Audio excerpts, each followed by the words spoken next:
सभी डीएलएड साथियों को नमस्कार। आप सभी का स्वागत है मेरे चैनल पर। और फ्रेंड्स, आज के इस वीडियो में डिस्कस करने वाले हैं UP DElEd second semester subject वर्तमान भारतीय समाज और प्रारंभिक शिक्षा। जी हाँ फ्रेंड्स, कल हमने अति लघु यानी आप कह सकते हो कल से हमने अति लघु उत्तरीय प्रश्न स्टार्ट कर दिए थे, जिसमें हमने पहले बहुविकल्पीय प्रश्न पार्ट 4 में पूरा ख़त्म कर दिया है।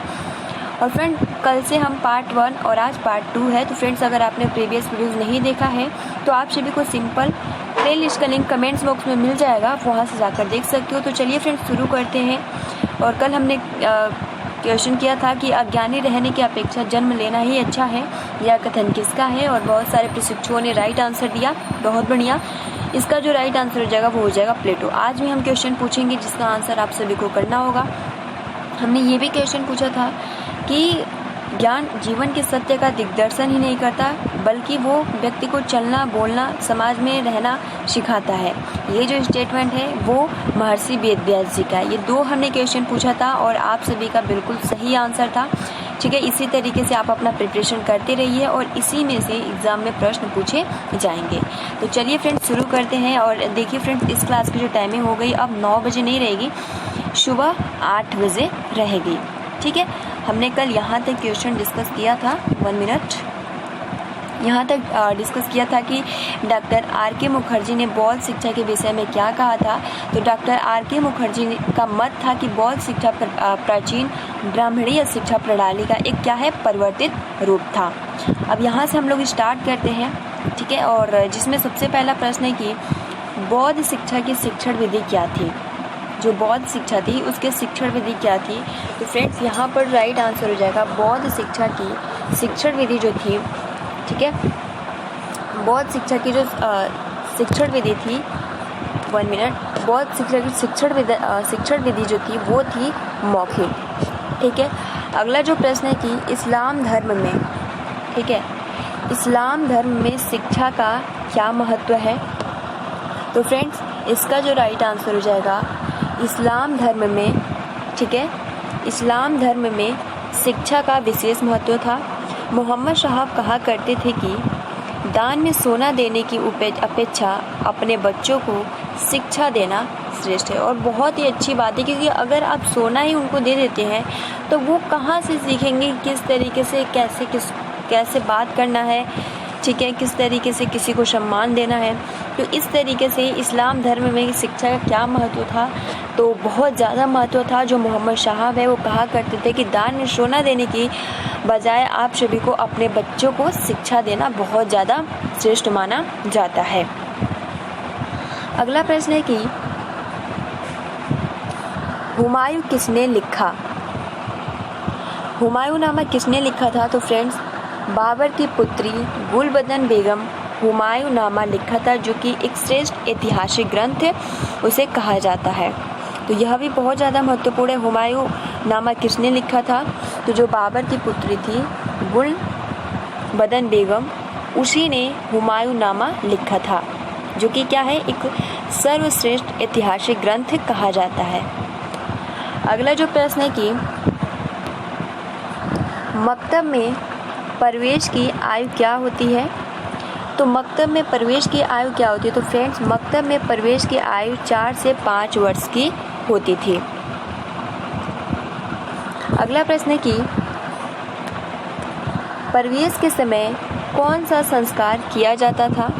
तो फ्रेंड्स, आप सभी को पता है जो मकतब यानी जो मुस्लिम समाज के लोग थे, वो जब शिक्षा ग्रहण करने के लिए जाते थे तो उस टाइम कौन सा संस्कार किया जाता था।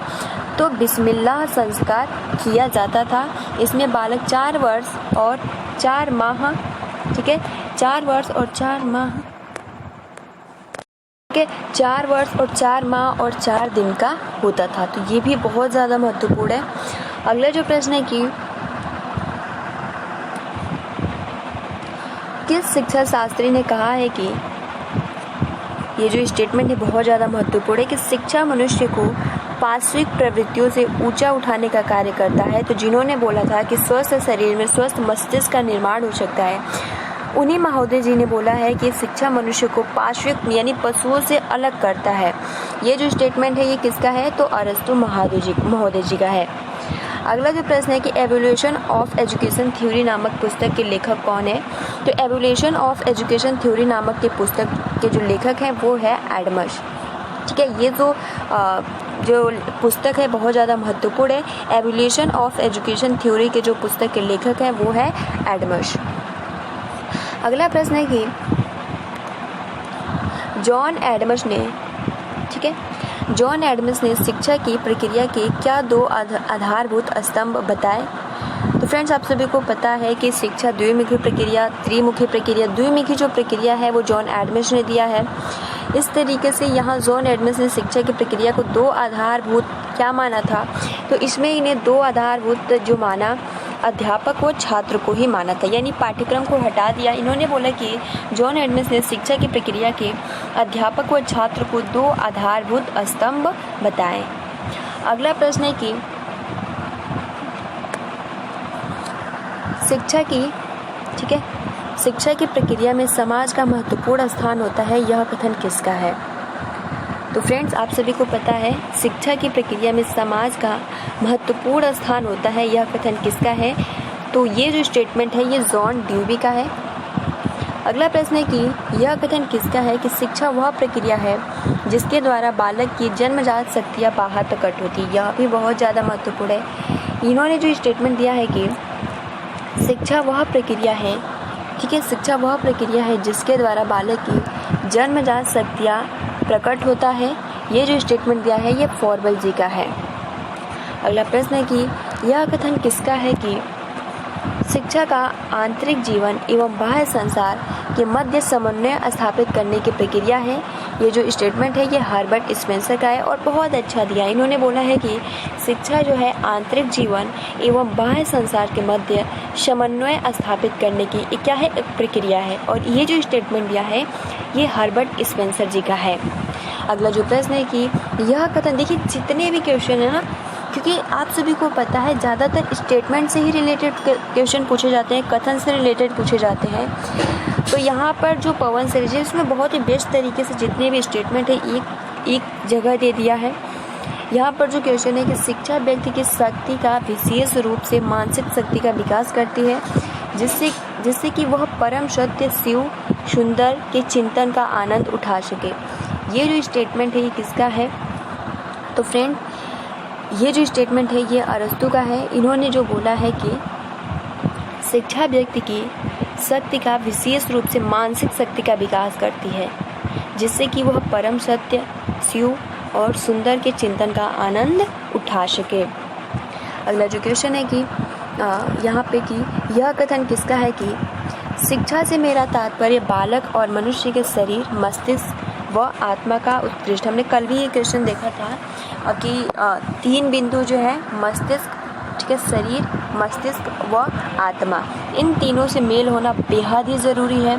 तो इस तरीके से ये जो स्टेटमेंट दिया है ये एमजी यानी महात्मा गांधी जी का है कि शिक्षा से मेरा तात्पर्य है बालक और मनुष्य के शरीर में मस्तिष्क व आत्मा का उत्कृष्ट विकास। अगला जो प्रश्न है कि शिक्षा मनुष्य की आंतरिक शक्तियों का स्वाभाविक, सर्वांगीण एवं प्रगतिशील विकास है। शिक्षा मनुष्य की आंतरिक शक्तियों का स्वाभाविक, सर्वांगीण एवं प्रगतिशील विकास है। ये जो स्टेटमेंट है ये पेस्टोलॉजी का है। ऑप्शन नंबर यहाँ पर जो है ये बिल्कुल सही है। पेस्टोलॉजी ने ये स्टेटमेंट दिया है कि शिक्षा मनुष्य की आंतरिक शक्तियों का स्वाभाविक, सर्वांगीण एवं प्रगतिशील विकास है। अगला देखिए, क्योंकि आप सभी को पता है कि जॉन एडमस ने जो है वो 2 बताए थे। एक तो जो आपका होता है यहाँ पे उन्होंने बताया कि एक शिक्षक की ज़रूरत पड़ती है, ठीक है, एक शिक्षक की और दूसरा बालक की। तो ये किसके अनुसार, तो ये जॉन एडमस के अनुसार। लेकिन जो जॉन ड्यूबी है ये शिक्षा की 3 प्रक्रिया बताएं, कौन कौन सा। तो किसने शिक्षण प्रक्रिया के 3 अंग शिक्षक, शिक्षार्थी व सामाजिक वातावरण बताया। तो फ्रेंड्स, इस तरीके से अगर हम देखें तो जॉन ड्यूबी जो है शिक्षक, शिक्षार्थी व सामाजिक वातावरण के लिए बताए हैं 3 शिक्षण प्रक्रिया के अंग जॉन ड्यूबी ने। अगला प्रश्न है कि मनोवैज्ञानिक विचारधारा तथा प्रकृतिवादी दार्शनिक किसे शिक्षा का केंद्र बिंदु मानते हैं? तो फ्रेंड्स, मनोवैज्ञानिक विचारधारा तथा प्रकृतिवादी दार्शनिक किसे शिक्षा का केंद्र बिंदु मानते हैं? तो फ्रेंड्स, यहाँ बालक को शिक्षा का केंद्र माना जाता है। और वर्तमान में अगर हम कहें तो वर्तमान में किसको माना जाता है? तो बालक को ही माना जाता है। अगला आपका प्रश्न है कि किस शिक्षा शास्त्री ने शिक्षा को समाज की प्रक्रिया माना है? जस्ट अभी हमने डिस्कस किया, क्योंकि जो ड्यूवीजी है, जॉन ड्यूवीजी, वो कहते हैं कि शिक्षा के 3 बिंदु हैं: शिक्षक, बालक और समाज की वातावरण। तो इस तरीके से किस शिक्षा शास्त्री ने शिक्षा को समाज की प्रक्रिया माना है? तो जॉन ड्यूवी ने शिक्षा को समाज की प्रक्रिया माना है। किसने कहा है कि शिक्षा एक द्विमुखी प्रक्रिया है? जस्ट अभी हमने बताया कि एडम्स ने कहा कि शिक्षा एक द्विमुखी प्रक्रिया है। और देखिए फ्रेंड, त्रिमुखी प्रक्रिया जो कि जॉन ड्यूवी है वो ये भी मानते हैं कि जो 3 बिंदु है: शिक्षक, शिक्षार्थी और पाठ्यक्रम, ये जॉन ड्यूवी ने माना है। और सामाजिक वातावरण भी माना है। तो किसने शिक्षा को त्रिमुखी प्रक्रिया माना है? तो ड्यूवी ने शिक्षा को त्रिमुखी प्रक्रिया माना है।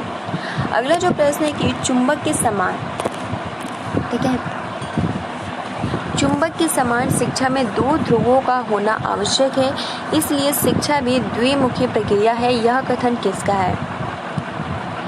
यह कथन जो है यह रोश का है और बहुत ज़्यादा महत्वपूर्ण है।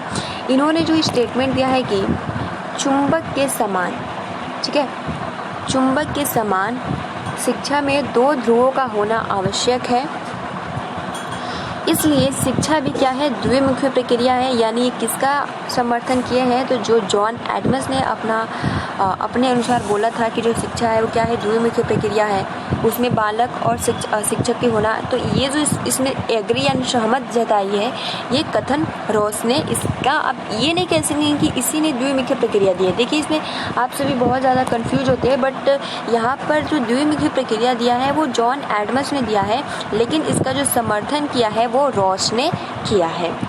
अगला जो प्रश्न है कि शिक्षा प्रक्रिया को कितने भागों में विभाजित किया गया है? तो फ्रेंड, शिक्षा प्रक्रिया को कितने भागों में विभाजित किया गया है? यहाँ पर जो हो जाएगा, शिक्षा को 3 भागों में विभाजित किया गया है।